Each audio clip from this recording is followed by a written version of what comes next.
ዲፕሬሽን እውነተኛው ነገር አይደለም። ዲፕሬሽን is fake bro። ያሰማው አንድ ሰው ሳይማር ታያላችሁ ቡጋት ሲገዛ እናንተ የምታስባላችሁ እንዴት ለምን አይኖረኝም እኔም እንኳን አልተማርኩም። ልክ እንደ ቸስ ማለት ነው ህይወት ማለት ምንድነው የምትጫወቱት እንደፈለጋችሁ አድርጎ ተጫወቱ። ጌሙን ብቻ ማሸነፍ ነው ፈልገው እዚህ ይሄን ጨዋታ ማሸነፍ ነው ፈልገው ጣ ጣ ጣ ጣ ጣ ይሄ ነው ህይወት ማለት ነው። እኔ ቴክስት አደረጉልኛለች ወይ ኮሜንት ጽፉልኛለች ዲፕሬስድ ሆነ አልናቀም ላይፍ ምን እንደሆነ እንዴት ነው ዲፕሬስድ የምትሆኑት? ፈጣሪ የሆነ ነገር ጎላችሁ እናንተ እውነታ ቢስ ናችሁ እንዴ ለፈጣሪያችሁ?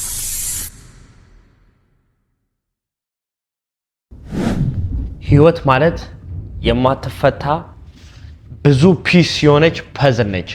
የኛ ሮል ደግሞ ምንድነው? ያን ፐዝል ሰብስበን ሁክ ማድረግ ነው ትክክለኛው አይነት ስራ እስከምንሰራ ድረስ። ስለዚህ ብዙ ጊዜ የላይፍ ፐርፐዝ ምንድነው? ወጣተኛ አላቅም ዝም ብዬ ነው ወይ የምኖረው እኔ ማን ነኝ ምናምን ብዙ አይነት ጥያቄ ጭንቅላታችሁ ሊመጣ ይችላል። ግን ዋናውና ዋነኛው ሀሳብ ምንድነው አካምፕሊሽ ማድረግ መፈልገው ምንድነው ፐርፐዝ what is life about? ፈጣሪ ከሆነ ጊዜ በፊት እኔ የትም አልታወቅም ነበረ ማንንም አያቀኝም ነበረ። ግን ፈጣሪ ፌቨር ሰርቶልኝ ነፍስ ዘራልኝ። ነፍስ ከዘራልኝ በኋላ ደግሞ እዚህ ምድር ላይ ያመጣኝ። እዚህ ምድር ላይ ካመጣኝ በኋላ በቤተሰቦቼ በአካባቢዎቹ ሰዎች በኢንቫይሮንመንት ወይም ደግሞ በሁሉም በወርልድ ዋይድም ቢሆን ፈጣሪ አስታወቀኝ እንድታወቁ አረኩ። ይሄ ሁላ ነገር ያደረገው ዝም ብሎ አይደለም። የሆነ ነገር አለ something inside of me የሆነ ፖቴንሻል አለ ውስጤ። ያ ፖቴንሻል ምንድነው? ያን ነው መፈለገው ምንድነው ማድረግ ፈልገው? ኦኬ እኔ ወንድ ነኝ። የወንድ ልጅ ሮል ምንድነው ማድረግ ያለብኝ? ቪዲዮውን እስከመጨረሻው ተከታተሉ። ላይክ ሰብስክራይብ ሼር አድርጉ። ወደ ቪዲዮ እንግባ። አሁን በበኩሌ ምንድነው መፈልገው ራሴ የሆነ ፕላን አለኝ ጎል አለኝ። መጀመሪያ ምንድነው የሚያስደስተኝ ምንድነው አካምፕሊሽ ማድረግ የምፈልገው እኔ ማን ነኝ የሚለው ጥያቄ የሚመጣው በስራ ነው በመሞከር ነው እንጂ ቁጭ ብሎ መፈለግ አይደለም። ወንድ ልጅ ነኝ እኔ አሁን ዛሬ ጎል ስፈልግ እንደምፈልግ ልንገራችሁ። ወንድ ልጅ ነኝ። የወንድ ልጅ ሮል ምንድነው? እንደዚህ ጎል የምፈልገው የወንድ ልጅ ሮል ምንድነው? የወንድ ልጅ ሮል ማለት ትልቅዬ ማይንገራገድ ዛፍ ሆኖ ከዛው ላይ በቅጠሎቹ የሚያምር ቅጠል ሰርቶ ጠንካራ ቅጠል ሰርቶ ከስር ያለው ቤተሰቦችን ማንጣለል ነው። ወንድ ልጅ ማለት ግንብ ነው። ኦኬ እኔ ማለት ይሄ ነኝ። ስለዚህ ቤተሰቦችን ለማንጣል ምን ያስፈልገኛል? ኬፓቢሊቲ ያስፈልገኛል። ኬፓብል መሆን አለብኝ። በብር ሊሆን ይችላል፣ በላይፍ ሊሆን ይችላል፣ በምንም ሊሆን ይችላል። ኦኬ ኩል። ስለዚህ ይሁን ለሚያስፈልገኝ ምንድነው? ብር ነው ማለት ነው። ኦኬ ስለዚህ ብር ያስፈልገኛል። ብር ለማግኘት ምን አይነት ስራ ነው እኔ ሰርቼ ብር ላገኝ የምችለው? ፈጣሪ የሚያስደስት ሩል ኖራችሁ ይገባል። ለሁሉም ነገር ያለ ሩል አይደረግም። ፈጣሪ የሚያስደስት ምክንያቱም ብሩ የተባረከ እንዲሆን ብለሲንግ እንዲሆን፣ ሁለተኛ ደግሞ ራሴን ለማስደሰት፣ ሶስተኛ ደግሞ በአቅራቢያ ያሉ ሰዎች ጠንካራ የማይነቃነቅ ዛፍ ለመሆን ወይም ደግሞ ሴኩሪቲ ማህያር ለማድረግ ወይ ራሻ ለማድረግ የምትፈልጉትን ለማድረግ። ብዙ ጊዜ ሰው ልጅ ዲፕሬሽን ሆንኩ ሲል አያለው። ይሄ ደግሞ ዲፕሬሽን ደግሞ የመጣው በሌላ ነገር አይደለም። ወይ ስለደበራችሁ አይደለም፣ ወይ ቲክታክ ላይ አንድ ሴት ስለሰደበቻችሁ አይደለም፣ ወይ ደግሞ ኢንስታግራም ላይ አንድ ሀብታም ወንድ ወሬ ስላወራ አይደለም። ሁሉም ሚዝረብል ነው ለመናገር። ግን እናንተ ደግሞ የሚያለያያችሁ ነገር ምንድነው? የምታዩት ነገር ሶሻል ሚዲያ በሙሉ እውነት ይመስላችኋል። ለምን ዲፕሬሽን እንደሆንክ ልንገርሽ። ሰው ልጅ ዲፕሬስድ የሚሆነው ለምንድነው? ውስጡ ያለውን ፖቴንሻል ጭንቅላቱ ያውቋል። የሚያደርገው ጭንቅላቱ ያውቋል። ጭንቅላታችን ልክ እንደ ኮምፒውተር ነው፣ ይመዘግባል ያ ሁሉም ነገር። ከዛ በኋላ ደግሞ በውስጥ ደስተኛ አትሆንም። አሁን እኔ ምንም ሳልሰራ ቁጭ ብዬ እዚህ ቤት ውስጥ ቪዲዮም ሳልሰራ ስራም ሳልሄድ ትሬድም ሳላደርግ ቁጭ ብዬ ዝም ብዬ ስክሮል እያደረኩ እዚህ ጋር ፊልም እያየሁ ዝም ብዬ ከዛ ራሴን እያረከው ብኖር ዲፕሬስድ ነው የምሆነው። በጣም ነው ላይፌ ዲፕሬስድ ነው ለመናገር። ወይ ዝም ብዬ እያጨስኩ ወይ እየቃምኩ ወይ እየጠጣሁ ምናምን ብሎ ይሄ ዲፕሬሽን ነው። ላይፌ ራሱ ዲፕሬስድ ነው። ስለዚህ ብዙ ጊዜ ሰው ዲፕሬሽን የሚመጣው ከባዶነት ነው። ይሄ ማለት ነው ብዙ ጊዜ ዲፕሬስድ የምትሆኑት ምን ስታደርጉ ነው? ጭንቅላታችሁ ያውቃል ምን ማድረግ እንደምትችሉ። ውስጣችሁ ግን አክሽኑ ግን እያደረገው አይደለም እና ውስጣችሁ ባዶነት ተሰማው። ያ ባዶነት ፍራቻ የሆነ ሆርሞን ጭንቅላታችሁ ላይ በተነባችሁ። ያ ሆርሞን የበልተው ጭንቅላታችሁ ላይ መጣና ራሱ አስጨነቃችሁ፣ ሰውነታችሁ ነዘራችሁ። ከዛ ወደ ዲፕሬሽን ሆናችሁ ማለት ነው። ለዛ ነው ዲፕሬሽን እውነተኛ የሆነ ነገር አይደለም። ዲፕሬሽን is fake bro። ምንም እውነተኛ የሆነ ነገር አይደለም።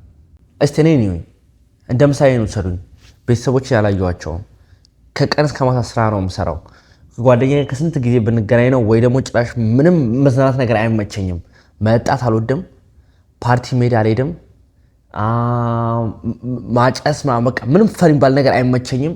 ላይክ ሁሉም ነገር የለም ስራ ብቻ ናለው እና ራስን ለመለወጥ ፈን ከተባለ የሚሆነው ለእናንተ በቃ ቪዲዮ ስራ ከወጣው ወይ ደግሞ ጓደኛዬን ካገኘሁት በቃ ዳሴት እሺ የኔ ላይፍ እኔ ለምን ዲፕረስድ ያልሆንኩት ይኸው ነገር እያደረኩ ምክንያቱም በውስጤ ረክቻለሁ። ውስጤ ባዶ አይደለም።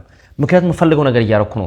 ቪዲዮ መስራት ፈልጋለሁ። የዓለማችን ፌመስ የሆንኩ ሰው መሆን ፈልጋለሁ። ቪዲዮ እየሰራሁ ነው። ኩል ሁኩ ምናምን ማስተካከል አለብኝ፣ ነገር ማድረግ አለብኝ። የስ አዎ። ሌላ ደግሞ ትሬድ ማድረግ ፈልጋለሁ። ያ ምክንያቱም ደግሞ ትሬድ ማድረግ ፈልገው በዚህ ሰዓት ላይ ያለኝ ኦፕሽን ይሄ ነው። ስማርት የሆነ ኢንቨስትመንት ብቻ ነው ማድረግ የምችለው። ኦኬ ኩል።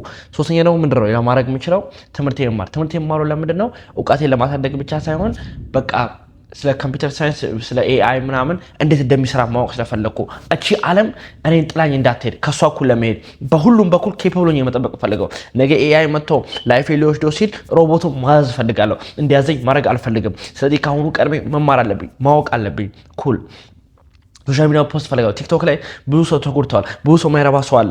እኔ እዚህ ጋር ዓለምን ለመለወጥ አይደለም ግን ሰው ቢያንስ ጥሩ ነገር ተሰምቶት ሰው I want people to feel good የኔን ቪዲዮ ሲያዩ ሞቲቬት እንዲሆኑ ፈልጋለሁ። ላይፋቸውን ሊቀይሩ ይፈልጋሉ። ምክንያቱም አሁን ጊዜው በጣም ከባድ ሆኗል። እንደ ድሮ አይደለም። በድሮ ጊዜ እናትና አባቶቻችን ሶሻል ሚዲያ የሚሆኑት ሰው አልነበረም፣ ሀብት አልነበረም፣ ምንም የሚታያቸው ነገር አልነበረም። እኛ ግን ሁሉም ነገር ይታየናል። ከዛ በኋላ ያ ውስጣችን ባዶነት የሚያሰማው አንድ ሰው ሳይማር ታያላችሁ ቡጋት ሲገዛ እና እናንተ ምን ታስባላችሁ? እንዴት ለምን አይኖረኝም? እኔም እኮ አልተማርኩም፣ እኔም እኮ እየተማርኩ ነው፣ እኔም ከሶሻል ለምን አይኖረኝም? ውስጣችሁ ትበድሉታላችሁ፣ በጣም ጠይቁታላችሁ። እናንተ መጀመሪያ እዛ ደረጃ መድረስ ሁሉም ሰው ስቴፕ አለው። 1 2 3 4 5 6 7 8 ተብሎ የሚካሄደው ማንም ሊበልጣችሁ ይችላል። ማንም ልበልጡ ትችላላችሁ። ይሄ ህይወት ነው። እድሜያችን እንደሚበላለጠው ሁላ ላይፍ ስታይላችን ሁሉ ነገራችን ሊለዋወጥ ይችላል። ለምን ይመስላችኋል የሚለዋወጠው? ምክንያቱም this is life ይሄ ህይወት ነው ጋይሶች። እኔ እዚህ ያለሁት የዓለምን ህግ ለመቀየር አይደለም። እኛ እዚህ ያለ ነው ወይ ዓለም በሙሉ ለመቀየር አይደለም፣ ወይ ደግሞ ቂጣቸው ማወዛወዝ ሴቶች ቂጣቸው ማወዛወዝ እንዲያቆሙ አይደለም፣ ወይ ደግሞ ጌሙን መቀየር አይደለም። የኛ ስራ ጌሙን መጫወት ነው፣ ተጫውተን ማሸነፍ ነው። that's the only way እንጂ እኛ አዲስ ህግ ለመፍጠር አይደለም የመጣ ነው። እዚህ ወይ አዲስ ሰውን ብሌም ለማድረግ አይደለም የመጣ ነው። ሶሻል ሚዲያ ለማጥፋት አይደለም የመጣ ነው። ሴቶች ቂጣቸው የሚያወዛውዙ እንዲያቆሙ አይደለም፣ እንዲቀጥሉ ነው የምንፈልገው። እኛ ጌሙን መጫወት ነው የምንፈልገው። የሚፈልጉትን ጌም አቅርቡልን፣ እኛ እናሸንፋለን። ልክ እንደ ቸስ ማለት ነው ህይወት ማለት። ልክ ቸሱን ትጫወታላችሁ። ምንድነው የምትጫወቱት? እንደፈለጋችሁ አድርጎ ተጫወቱት። ጌሙን ብቻ ማሸነፍ ነው የምንፈልገው። እዚህ ይሄን ጨዋታ ማሸነፍ ነው የምንፈልገው። ጣ ይሄ ነው ህይወት ማለት። የሆነ ጊዜ በጣም መወዳት ፍቅረኛ ጥላኝ ሄደች። በጣም መወዳት ፍቅረኛ እና እሷን ደግሞ በቃ አገባታለሁ ብዬ ያሰብኳት ሴት ነበረች። ጥላኝ ሄደች። በጣም ደበረኝ። በጣም አዘንኩ። ውስጤ ተረበሸ። ከልብ ያዘንኩ። እውነቴን ነው የምነግራችሁ ጋይሶች። ከዛው ላይ ያደረኩት ነገር ምንድነው? ሲደብረኝ ውስጤ ምን አለኝ መሰለ? አንተ አልኩት አለኝ ቅዱስ ፈጣሪ እኮ ከዛሬ ስንት ዓመት በፊት አታወቅም ነበረ። ፌቨር ፈርቶ እዚህ ምድር ላይ ያመጣለ እና ፈጣሪ የሰጠን ብዛቱን ያው ይሄን ህይወት ሰጥተዋል፣ ላይፍ ሰጥተዋል፣ ጭንቅላት ሰጥተዋል፣ ደስታ ሰጥተዋል፣ ሁሉም ነገር ሰጥተዋል። ገና አንድ ሴት ስለወሰደብህ ወይ ደግሞ ወያቺ ልጅ እንድትወስድ ስላደረገልህ እንዴት እስከዛሬ ያደረገው ፌቨር እንዴት በዜሮ ታባዟለህ? ምን አይነት ልጅ ነህ? ይሄን እንደዚህ መጥፎ ልጅ ነህ እንዴ? አንተ ራሱ እኮ ውለታ ቢስ ነህ ማለት ነው ውስጤን እና እንዴት ነው ፈጣሪ ራሱ የምታማረው በዚህ ምክንያት? ስለዚህ ማድረግ ያለብን ምንድነው? አሁን አዎ የሆነ ነገር አለ ያልገባህ ነገር ፈጣሪ የሚያውቀው እኔ ማላውቀው ወይም እሷ ማታውቀው ወይ ዓለም ማያውቀው። እኔ ማድረግ ያለብኝ እሺ ፈጣሪ ሆይ አመሰግናለሁ፣ ይሄ ግን ሌሰን ነው። እኔ ጥሩ ወንድ አልነበርኩም፣ ማስተካከል ያለብኝ ነገር ነበረ። አሁንም ቢሆን ያለ ማስተካከል ሞክራለሁ። አሁን ጥሩ ወንድ ነኝ ወይ? ጥያቄ ምልክት። ወደፊት ጥሩ ወንድ ሆናለሁ ወይ? አዎ ሆናለሁ። በምድር ደግሞ በስራ ዳሴት። ከዛ ያን በእንደዛ ነው ያሸነፍኩት። ላይፍ ማለት ይሄ ነው።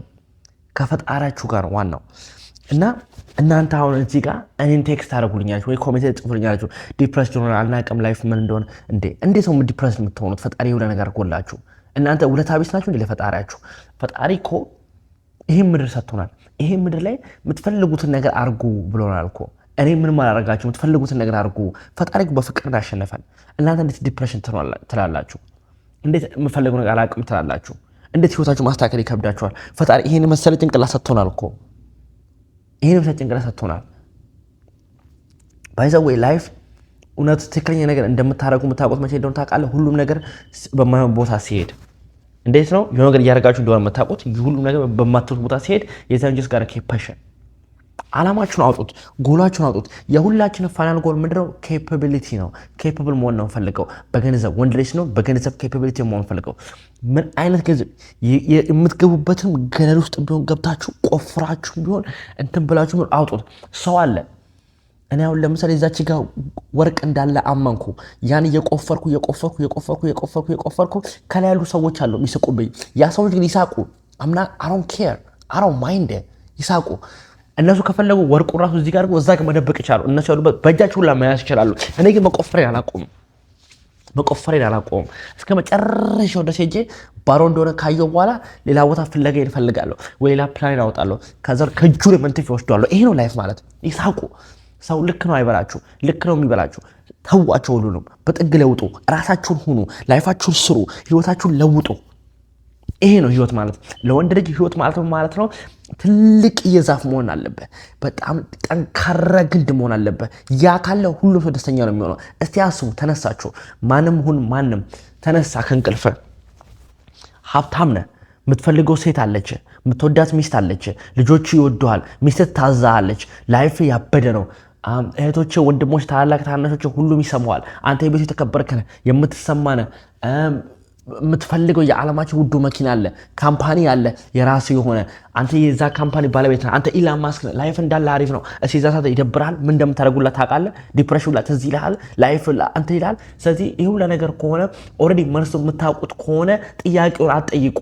ሰው ሁሌ ሴፍ ለመሆኑን ለማየት ጥያቄ ይጠይቃል። ወይ ደግሞ ሰው የሄደበት መንገድ ነው መሄድ ይፈልገው። ኖ ራሳችሁ መንገዳችሁን ክፈቱና ለራሳችሁ ሁኑ። ዳትስ ዘ ኦንሊ ዌይ ይሄ ላይ ማሸነፍ ትችሉት። ራሳችሁ ሁኑ። ቪዲዮስ ከብቻ ተከታታዮች አመሰግናለሁ። ላይክ፣ ሰብስክራይብ፣ ሼር አድርጉ። ይመቻችሁ።